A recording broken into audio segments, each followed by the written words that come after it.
Bonjour à tous. Alors c'est un constat très triste, c'est que 95% des gens qui se lancent sur eBay vont échouer.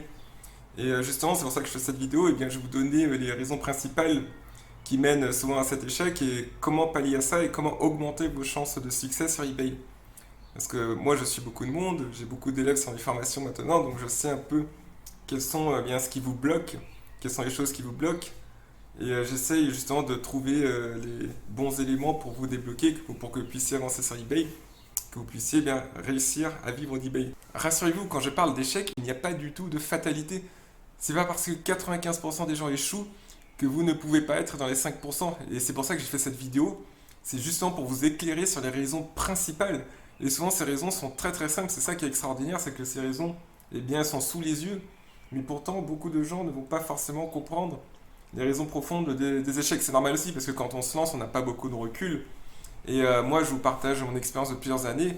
Et puis surtout, dans mes programmes, eh bien, j'ai de nombreux élèves qui ont permis de discuter avec eux et justement de comprendre eh bien, là où ça bloquait. Donc j'ai aidé mes élèves justement à débloquer leur situation. Et c'est grâce à toute cette expérience d'enseignant maintenant à propos d'eBay que je peux vous partager ces raisons-là. Donc restez bien jusqu'au bout de la vidéo, prenez des notes. Et sachez que déjà, si vous réussissez à faire même 100 euros de profit par mois, c'est déjà une réussite, c'est déjà une première étape. Quand je parle d'échec, c'est vraiment quand on n'arrive pas à décoller, quand on fait très peu de ventes ou des ventes peu profitables. Moi je pense que la réussite service, c'est à partir du moment où vous réussissez à gagner au moins 100, 200 euros par mois de façon quasi automatique parce que vous avez mis des annonces qui vous ramènent des ventes, vous passez juste les commandes sur AliExpress, etc. Et après, il y a la réussite supplémentaire, c'est quand vous gagnez 1000 euros par mois. Et puis ensuite, on va dire la super réussite, c'est quand vous gagnez 3000, 4000, 5000 euros par mois net après impôt de façon automatique. Et évidemment, après, vous pouvez aller beaucoup plus loin, mais déjà gagner plus de 1000 euros, 2000 euros, 3000 euros et pouvoir vivre d'eBay, c'est déjà une excellente réussite. Et même commencer à gagner 100 euros par mois, si vous êtes déjà là, eh bien, je vous en félicite. Mais regardez quand même cette vidéo, car ça va sûrement vous donner eh bien, des idées pour la suite. Alors, j'ai énuméré les 4 raisons, donc on va les voir au cours de la vidéo. Donc la première, c'est que beaucoup en fait ne considèrent pas eBay comme un business professionnel, enfin comme une vraie entreprise. Ils font ça de façon amatrice et je vais vous dire ce qu'il faut corriger. Deuxième chose, ils ont une approche qui n'est pas assez analytique. En fait, souvent, ces personnes vont copier des produits existants, ils vont s'inspirer de ce que font d'autres boutiques ou ils vont regarder des produits à la mode sur YouTube. Mais c'est pas trop ça qui marche. Vous allez voir comment corriger ça aussi. Troisième chose, c'est que ces personnes-là font aussi des choses qui marchent pas très bien, notamment le dropshipping d'eBay à eBay, de Amazon à eBay. Donc vous allez voir pourquoi ce ne sont pas des solutions viables à long terme qui permettent pas eh bien, de générer beaucoup d'argent sur eBay, sauf peut-être pour les gens très malins. Et quatrième chose, c'est aussi des personnes qui vont pas respecter les règles d'eBay. Alors eBay, il faut savoir qu'il y a deux choses. Vous avez les règles officielles que vous lisez dans le règlement des vendeurs, et vous avez les règles tacites. Les règles tacites, c'est les règles cachées que eBay ne va pas vous dire, mais si vous les enfreignez, eh bien eBay peut bloquer votre compte. Et justement, il faut les connaître. Et ça, c'est un peu difficile au départ, c'est pour ça que ça vient beaucoup avec l'expérience. Et moi-même, après plusieurs années de vente sur eBay, eh bien, je connais ces règles tacites. Donc ces règles qui sont non écrites. C'est comme dans la société, il y a des codes. Vous avez la loi, donc en France et dans n'importe quel pays, vous avez une loi officielle. Et puis il y a des lois officieuses. Vous avez des codes, par exemple, en France, quand on demande quelque chose à quelqu'un, on dit s'il vous plaît. Et ce mot s'il vous plaît, eh bien ça ne sera pas écrit dans le code civil, ça ne sera pas écrit dans les codes de loi. Par contre, c'est une règle tacite, c'est une pratique courante que tout le monde connaît depuis son enfance. Donc c'est un peu pareil sur eBay, vous avez aussi des pratiques à connaître et je vais vous expliquer un peu quelles sont les bonnes pratiques. Alors la première raison pour laquelle il y a beaucoup d'échecs, c'est que beaucoup de monde ne considère pas eBay comme un vrai business. Je vais vous dire une chose, c'est que eBay et Internet en général sont des environnements très très très compétitifs. Il faut savoir que sur Internet, c'est plus difficile que dans la vie réelle. En fait, il y a une confusion. C'est pas parce que la porte d'entrée est grande ouverte que derrière c'est facile. Car sur Internet, c'est très facile d'entrer. Vous avez besoin d'une connexion Internet, d'un ordinateur et de quelques euros pour investir dans un forfait Internet et puis pour se former, etc. Mais derrière, eh bien, il y a une concurrence féroce. Derrière, vous avez des gens qui sont sur eBay, qui sont là-dessus depuis des années. Vous avez des grosses boutiques, vous avez des pros, vous avez des gens qui viennent d'autres pays. Vous avez des boutiques chinoises, vous avez des boutiques allemandes, vous avez des boutiques anglaises qui ont des moyens énormes, des moyens colossaux, qui ont des moyens financiers pour justement faire de l'étude de marché, pour se fournir pas cher chez des grossistes. Et justement, ça, il faut l'accepter. Quand on entre sur eBay, eh bien, c'est la réalité des choses. On est comme dans une mare avec des requins. Et il faut connaître, eh bien, il faut connaître la bonne direction pour naviguer dedans. Mais rassurez-vous, vous, en tant qu'auto-entrepreneur, ou même si vous êtes deux ou trois, vous avez un gros avantage, c'est que vous êtes très très flexible par rapport à d'autres grosses boutiques. Quand vous êtes tout seul, vous pouvez prendre des décisions très rapidement. Vous pouvez bien trouver les choses qui marchent, vous pouvez directement vous placer sur un produit, le mettre en vente et gagner de l'argent, car les gros concurrents, eux, seront plus lents à se mouvoir. Mais pour ça, il faut être vraiment pro. Parce que même si vous êtes tout seul, il faut que les visiteurs qui viennent sur eBay, eh bien, chez vous, ils aient autant confiance que chez vos concurrents. Donc quand je dis pro, eh bien déjà, c'est aller à fond. Quand on vend sur eBay, à mon avis, soit on ne se lance pas, soit on décide d'aller à fond et de cartonner. Parce que c'est quelque chose qui demande énormément de boulot. Ça demande quand même du boulot, ça demande quand même d'être impliqué. Donc déjà, qui dit s'impliquer dit eh bien, prévoir de gagner tant. Il faut déjà écrire votre montant. Vous devez vous dire que par exemple dans 3 mois vous allez gagner 1000 euros par mois et dans 6 mois vous allez gagner 3000 euros par mois net sur eBay après impôt. Donc déjà être pro c'est se fixer un plan et beaucoup de gens ne vont pas se fixer de plan, ils vont juste se lancer comme ça au hasard et abandonner au bout de une semaine ou deux parce qu'ils verront qu'il n'y aura pas assez de ventes. Non, il faut fixer un plan. Deuxième chose, pour s'en sortir, il faut savoir ce qui fonctionne. Donc, c'est-à-dire, il faut se former et tester. Donc, il y en a en fait qui vont juste copier des annonces et penser que c'est facile. Il faut juste copier-coller des produits AliExpress ou des produits Amazon, mettre les mêmes photos et mettre 2-3 lignes et ça a marché. C'est pas du tout comme ça. Si on veut que ça marche bien sur eBay, il faut maîtriser les compétences profondes. C'est pas des petites techniques comme ça. eBay, c'est avant tout de la psychologie, donc c'est-à-dire connaître les moyens et bien influencer les acheteurs pour qu'ils achètent grâce aux mots que vous mettez dans la description. C'est aussi trouver des produits gagnants, c'est-à-dire des produits qui marchent bien. Et ça, il faut des techniques aussi avancées. Le hasard, ça ne marche pas sur eBay. Je suis désolé de le dire, mais il va falloir utiliser une stratégie qui soit très pro, qui soit aussi prouvée. Donc, c'est-à-dire que des gens avant vous, avant moi, eh bien, les ont aussi utilisés. Et enfin, être pro sur eBay, eh bien, c'est avoir de l'ambition, par exemple, d'un jour embaucher quelqu'un pour vous aider, de vous étendre à l'international. C'est aussi proposer un excellent service à vos clients, c'est-à-dire leur envoyer que des produits de qualité, répondre en 24 heures aux emails, c'est-à-dire aussi proposer une adresse de retour dans leur pays. Donc si vous vendez en France, il faut une adresse de retour en France. Si vous voulez vendre en Allemagne, il faut une adresse de retour en Allemagne. C'est aussi proposer des très bonnes descriptions avec un excellent français. C'est aussi proposer des photos esthétiques, etc. Donc vous voyez, il y a plein d'éléments qui font que vous serez pro et si vous appliquez tous ces éléments, eh bien vous aurez du succès sur eBay. L'ennui c'est que certains, même beaucoup de gens, eh bien justement ils font ça un peu à l'arrache. Et sur eBay, ça marche pas ainsi. Alors deuxième chose aussi qui explique beaucoup d'échecs, bah, ça revient un peu au hasard que j'ai mentionné au début de cette vidéo. C'est que beaucoup de personnes vont copier-coller des produits. En fait, ils vont penser qu'un article est bien. Ils vont se dire, ah tiens, ça a l'air joli. Ils vont aller sur AliExpress, ils vont voir qu'il y a beaucoup d'achats. Ou alors sur Amazon, ils vont ensuite mettre le produit sur eBay. Et ça va pas se vendre. Non. En fait, ce qu'il faut, c'est une approche, une étude analytique du marché. Donc, il faut utiliser les chiffres. Les maths ne trompent jamais. Les chiffres ne trompent jamais. Les pourcentages non plus. Ça demande un peu de réflexion. Et c'est vrai qu'il n'y a pas beaucoup d'informations sur ça sur YouTube. Donc, c'est pour ça que, en fait, peu de personnes dans l'audience sont au courant de la puissance des chiffres. Beaucoup de gens vont acheter des logiciels onéreux pour voir les best-sellers et tout ça. Mais ça suffit pas en fait, de connaître les best-sellers parce que quelqu'un qui met un produit en vente, qui fait beaucoup de ventes, va peut-être monopoliser le marché ou peut-être que le produit sera au sommet de sa courbe de vente. Et donc du coup, si vous arrivez là au milieu, ça sera très difficile de se positionner face à ce concurrent.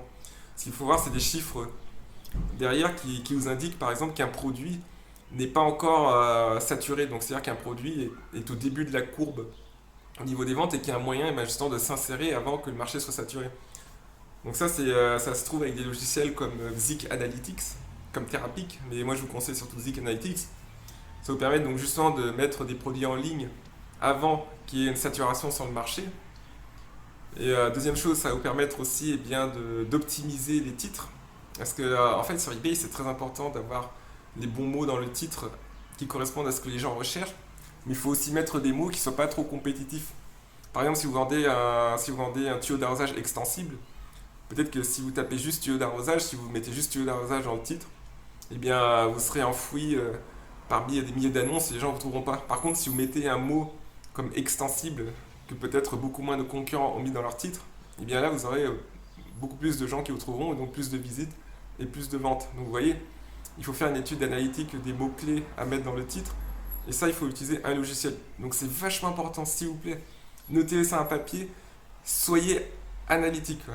Utilisez des logiciels, investissez dans un logiciel, même si ça coûte un petit peu, ça sera un investissement. Vous allez avoir un retour, un ROI, un Return on Investment, qui dépassera amplement ce que vous aurez mis. Et puis en plus, vous avez souvent une période d'essai gratuite. Par exemple, sur Zik Analytics, vous avez un jour, enfin 7 jours gratuits, ou alors 7 jours pour $1, oui. Vous avez 7 jours pour $1, donc ça vous laisse le loisir de tester. Et puis si jamais vous n'avez pas beaucoup de budget, eh bien c'est pas grave. Vous créez plusieurs emails, et puis à chaque fois, vous reprenez la période d'essai. Par exemple, pendant une semaine, vous prenez avec une adresse email, la semaine suivante avec une autre adresse email et une autre carte de crédit, etc. jusqu'à ce que vous ayez assez de budget pour investir dans le logiciel et puis compenser et bien rentabiliser ça grâce aux ventes supplémentaires que vous allez faire. Alors la troisième chose qui explique beaucoup d'échecs sur eBay, eh bien c'est que beaucoup de personnes vont se lancer dans ce qu'on appelle le dropshipping d'Amazon à eBay et d'eBay à eBay. Alors qu'est-ce que c'est? Eh bien c'est quand par exemple vous vendez un article sur eBay, vous allez vous fournir chez Amazon pour fournir votre client, pour expédier le colis à votre client. Et pareil, certaines personnes vont vendre un article sur eBay et ensuite se fournir chez un autre vendeur eBay qui le propose pour moins cher et l'envoyer chez le client. Mais ça, c'est des choses que je ne recommande pas du tout car tout simplement, eh bien, déjà, si eBay vous grille, vous serez banni, ça c'est sûr. Et puis, deuxième chose aussi, c'est que c'est très très difficile, voire impossible de trouver des différences de prix significatives entre Amazon et eBay à tel point que vous pourrez générer beaucoup de profits. Sinon, ça se saurait. Enfin, regardez, prenez n'importe quel article sur eBay, en général, ils sont plus chers sur Amazon. Donc, ça sera très difficile de les revendre sur eBay. Pourquoi ce sera plus cher sur Amazon? Car tout simplement, sur Amazon, vous regardez les frais, vous allez sur Google, vous tapez frais vendeur Amazon, eh bien, les frais sont plus élevés que sur eBay. En général, sur eBay, c'est 9%, et Amazon, c'est 12, 13, 14, 15%. Donc, si vous trouvez un tuyau d'arrosage à 15 euros sur Amazon, en général, le même produit sera à 12 euros sur eBay. Donc, ça sera difficile eh bien, de le proposer pour plus cher. Un tuyau que vous trouvez sur Amazon pour 15 euros, vous aurez du mal à le vendre à 25 euros, 30 euros sur eBay. C'est quasiment impossible. Certains vont dire oui, mais on peut utiliser Amazon Prime. Mais si vous utilisez Amazon Prime, c'est vrai que vous avez la livraison gratuite, vous pouvez expédier rapidement à l'intérieur de la France. Mais vous serez grillé et Amazon va vous bannir. Car Amazon, eh bien, ils se rendent compte très rapidement quand quelqu'un fait du dropshipping en utilisant Prime. Car c'est contraire à leurs règles d'utilisation. Quand vous faites du Prime, c'est pour vous-même, pas pour envoyer aux autres gens. Amazon, ils ne sont pas bêtes, hein. eBay non plus, il ne faut pas croire. Hein. Ils embauchent des ingénieurs qui ont fait Harvard, Yale, Princeton. Ils ont des informaticiens de très haut niveau là-bas aux États-Unis. Et ils ont des algorithmes très poussés eh bien, pour voir quelles sont les pratiques de vente des vendeurs. Et puis tout simplement au niveau financier et au niveau effort, c'est pas intéressant du tout. Moi-même, je connais des personnes qui ont mis des centaines d'annonces comme ça d'Amazon à eBay. Et ils font combien? 50 euros de profit par mois, 100 euros de profit par mois. Ce qui est vraiment très négligeable. Donc voilà, c'est quelque chose où vous allez perdre votre temps. Et puis en plus, vous allez être grillé, eBay va vous bannir, Amazon Prime va vous bloquer. Et aussi, si vous faites de l'eBay à eBay, eBay peut vous bloquer parce que tout simplement, ils vont voir que vous avez expédié à plein d'adresses depuis eBay. Et ils vont se rendre compte aussi que leurs algorithmes, que vous faites du dropshipping d'eBay à eBay. Et ça va pas marcher parce que, imaginez que vous allez dans eBay et tous les jours vous mettez 5 adresses différentes, bah, au bout d'un moment, ils vont vous griller. Donc voilà, vous pouvez le faire, vous pouvez essayer, mais moi, j'ai déjà essayé au début et franchement, par rapport aux efforts fournis, les gains sont extrêmement faibles. C'est pour ça que je vous recommande le dropshipping d'AliExpress. Parce que d'AliExpress, l'avantage, c'est que vous avez une différence de prix qui est énorme par rapport à eBay. Vous pourrez trouver des articles pas chers et vous pourrez multiplier le prix. Et puis sur AliExpress, il y a plein de perles rares, c'est ça qui est génial. Vous avez un catalogue qui est beaucoup plus large que sur Amazon et vous pourrez trouver eh bien, des tas de choses que vous pourrez vendre. Et justement, allié avec les outils analytiques, c'est là que vous allez pouvoir trouver eh bien, des dizaines d'articles gagnants, des centaines d'articles gagnants et rapidement gagner plusieurs centaines, voire plusieurs milliers d'euros par mois en profit net après impôt. Et par ailleurs, eh bien, le dropshipping AliExpress, vous pouvez le faire évoluer vers du dropshipping avec un agent en Chine, c'est-à-dire quelqu'un sur place qui s'occupe professionnellement d'envoyer les articles pour vous. Et justement, on a rejoint le premier point de cette vidéo, c'est de se professionnaliser. Et pour se professionnaliser, eh bien, il faut, par exemple, utiliser un agent en Chine et sortir d'AliExpress pour envoyer vos colis. Mais déjà, AliExpress, c'est vraiment très très bien pour se lancer. Vous pouvez réaliser des grosses ventes. Et puis encore une autre chose, si vous faites dropshipping d'eBay à eBay, vous constaterez parfois qu'il y a des articles pas chers sur eBay qui sont bas et vous allez vous dire oui, je vais multiplier le prix. Mais en général, ces articles pas chers sur eBay, ils viennent de Chine. C'est les mêmes vendeurs que sur AliExpress. Vous avez beaucoup de vendeurs qui sont sur AliExpress qui ont aussi une boutique eBay. Donc, quitte à vendre ces articles, autant aller directement depuis AliExpress parce que si vous allez depuis eBay, vous risquez d'être grillé, vous risquez d'être banni d'eBay. Alors que d'AliExpress à eBay, eh bien, ils vont pas voir que vous faites du dropshipping d'AliExpress. Vous comprenez ce que je dis? Si vous avez des questions, eh bien, écrivez-moi, je serai content de vous répondre et de vous aider sur ce point-là. Et voilà, donc on a abordé 3 points déjà qui expliquent l'échec sur eBay. Donc déjà, si vous arrivez à travailler sur ces 3 points, eh bien, vous allez avoir une forte probabilité de réussir. Une très forte probabilité, croyez-moi. Et on en vient au 4e point, donc, qui explique aussi pourquoi beaucoup de gens ont des problèmes sur eBay. C'est que tout simplement, ils ne respectent pas les règles d'eBay. Donc déjà, vous avez des règles évidentes. Ça il ne faut pas le faire. C'est vendre des produits de contrefaçon. Donc surtout pas. Si vous voyez des marques, des grandes marques américaines occidentales sur AliExpress, ne les revendez pas. Parce qu'eBay, ils ont un algorithme, ils savent très bien que votre article, eh bien, il est à risque. Et eBay ne va pas bloquer votre article directement, mais les entreprises les entreprises de marque, elles ont accès à un système qui s'appelle Vero, VERO. Et ils savent exactement quand un vendeur eBay poste un article avec leur nom de marque.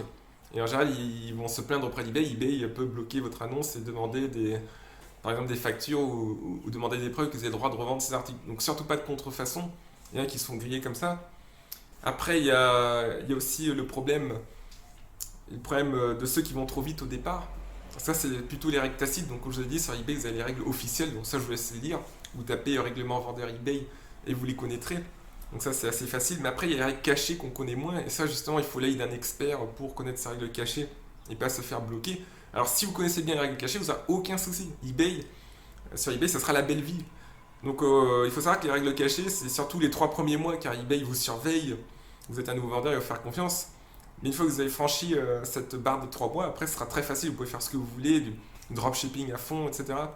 Enfin, évidemment, il ne faut pas vendre de contrefaçon comme j'ai dit ou des produits à risque, mais vous pouvez vendre facilement et beaucoup, eBay ne va pas vous embêter. Mais les 3 premiers mois, il faut être prudent, et c'est surtout durant cette période qu'il faut connaître les règles tacites. Donc les règles tacites, quelles sont-elles? Donc déjà, comme j'ai dit, pas vendre trop vite au départ. Donc au départ, eh bien, il faut éviter de mettre des articles super chers, vous voyez, à 200, 300, 400 euros, 500 euros. C'est le meilleur moyen de se faire bloquer.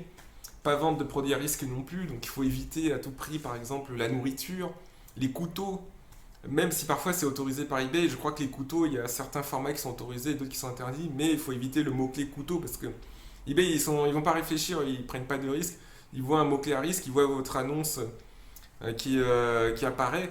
Voilà, est-ce qu'il faut la vérifier ou pas? Et souvent, les employés d'eBay, ils réfléchissent pas trop, ils vont la bloquer. Vous voyez. Ils peuvent même bloquer le compte. Donc en fait, parfois, on ne sait pas comment ça fonctionne exactement chez eBay, mais vous voyez, ils ont probablement un logiciel et puis ils voient automatiquement des annonces où il y a des mots-clés à risque et ils vont bloquer. Donc il faut éviter à tout prix. Donc les couteaux, la nourriture, produits pour bébé, les cosmétiques aussi, faire très très attention aux cosmétiques, ce qui touche à la peau, ce qui touche au bien-être, voilà. Mais rassurez-vous, si vous enlevez les produits à risque, il reste encore des milliards de choses sur AliExpress, donc ne vous faites pas de soucis par rapport à ça. Vous avez juste à avoir du bon sens et puis consultez-moi si jamais vous avez des questions, si vous avez des doutes sur un article, à vendre ou pas. Et puis aussi, les règles tacites d'eBay, c'est par rapport au dropshipping. Donc contrairement à ce qu'on croit, eBay n'interdit pas le dropshipping. En fait, eBay autorise le dropshipping sous condition. Alors, ce qu'il faut faire en fait, c'est que vous allez arrêter le dropshipping d'eBay à eBay ou d'Amazon à eBay, car ça, vous allez vous faire griller. Mais vous allez faire un stock. Au début, faire un petit peu de stock de produits, avoir des produits que vous avez chez vous, et puis les revendre, prendre des photos vous-même, etc. pour montrer à eBay que vous êtes de confiance. Et petit à petit, vous pourrez introduire des annonces de dropshipping depuis la Chine, donc avec AliExpress, avec un agent. Et là, vous allez le faire progressivement. Donc il y a un planning très particulier. Il y a un planning qui permet justement de doser les annonces en stock et les annonces en dropshipping depuis la Chine et qui permet justement durant ces 3 premiers mois eh bien, de vendre avec succès et de donner confiance à eBay. Et donc une fois que vous avez passer un certain cap, et bien là vous pourrez vendre que des annonces en dropshipping si vous voulez. Vous pourrez partir vous installer en Thaïlande, à Bali, au Brésil et vendre que des produits en dropshipping sans avoir de stock chez vous. Mais au début, c'est important d'avoir un peu de stock et de respecter un planning et que les deux aillent ensemble. Vous voyez, le stock et le dropshipping. Et puis petit à petit, au bout d'un moment, quand vous avez la confiance eBay, et bien là vous pourrez mettre que des annonces en dropshipping si vous voulez. Vous pourrez faire le tour du monde comme moi j'ai fait. Donc moi pendant 5 ans, j'ai visité plus de 50 pays grâce à mes comptes eBay et grâce aussi à des boutiques Shopify. Donc 50 pays, alors, ce qui est pas mal quand même, mais j'ai pu voyager dans le monde.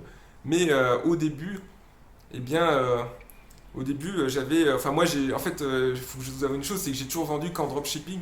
Mais à l'époque, les règles d'eBay étaient, enfin j'ai fait du stock aussi, mais quand j'ai commencé, j'ai vendu en dropshipping directement. Mais à l'époque, les règles d'eBay étaient plus flexibles que maintenant. Maintenant, ils sont un peu plus stricts. Donc il faut quand même faire du stock au départ.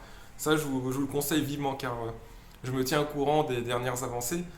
Donc faites un petit peu de stock et au bout de quelques semaines, au bout de quelques mois, et bien là, vous pourrez faire du dropshipping et pas avoir de stock chez vous, ça sera beaucoup plus simple. Voilà. Donc les règles tacites d'eBay, notez bien pour éviter d'avoir un blocage, même si on peut toujours revenir. Attention, un blocage, contrairement à ce qu'on croit, c'est pas une fatalité. Déjà, si vous communiquez avec eBay, ils vont vous rétablir. Et puis, vous pouvez toujours créer d'autres comptes en utilisant une certaine procédure. Mais voilà, le mieux c'est quand même d'éviter au maximum, c'est de faire les choses bien proprement. Donc pour récapituler, il faut être pro pour éviter d'échouer sur eBay. Deuxièmement, il faut être analytique. Beaucoup de gens sont pas assez analytiques et c'est pour ça qu'ils n'arrivent pas à faire des ventes parce qu'ils mettent plein de produits sans trop réfléchir. Ou alors ils réfléchissent mais c'est pas forcément les bonnes choses. Et donc être analytique. Troisième chose, c'est éviter les petits trucs là, comme dropshipping eBay, Amazon eBay, c'est directement de faire depuis la Chine ou de faire du stock chez vous ou de trouver des grossistes européens. Et quatrième chose, eh bien, c'est de connaître les règles tacites d'eBay et de ne pas se griller les ailes quand vous commencez. Voilà, il faut faire les choses proprement. Donc si vous avez envie de créer une boutique eBay de façon pro et d'aller plus loin, inscrivez-vous à la formation offerte. Donc le lien est dans la description de la vidéo. Vous rentrez votre email, vous allez recevoir 3 vidéos qui vous expliquent, donc 3 vidéos sur 3 jours qui vous expliquent comment monter votre boutique. Donc je mets sur 3 jours, comme ça vous laisse le temps bien, d'appliquer ce que je dis. Et comme ça, bien, vous pourrez vous lancer sur des bonnes bases. Et je vous remercie beaucoup pour votre écoute. Je vous souhaite des bonnes ventes sur eBay. Et je souhaite que vous soyez parmi les 5% des gens qui réussissent sur eBay. Et vous le serez si vous suivez bien mes conseils, si vous êtes persévérant. Donc, j'ai pas trop parlé de mindset aujourd'hui parce qu'évidemment, il y a aussi, il y a aussi la tête. Parce qu'il faut quand même avoir des objectifs à long terme, être consistant. Bon, ça, vous avez déjà beaucoup de vidéos sur YouTube qui en parlent de mindset. Donc, je vais pas développer ce sujet-là. Mais soyez consistant, ayez du bon sens, soyez analytique, servez le client avant tout. Et puis soyez en bon terme avec eBay et tout se passera bien. Et je vous remercie pour votre écoute et je vous souhaite une excellente journée.